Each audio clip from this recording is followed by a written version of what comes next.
kii ma am lu mu ko waxoon dem góorgóorlu concurrence bi commencé na parce que yaa ngi marqué point valeur bi ma ko digal ak li nga ma daal jox digal loolu lay def du tontu surtout du tontu góor jigéen Don Diego je précise bien mes mots si du ñameel wul tontu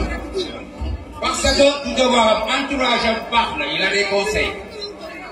du tontu jàppata du tontu góor jigéen du tontu benn lobby parce que tey kooku di ko xooxotal mënu ko man saaga naa ndeyam te danaa saaga ndeyam je peux pas aussi milliardaire là man dama osé. mais doon gars yi ñu dem après kon ci rek maa ngi ñaanal yàlla jàmm ah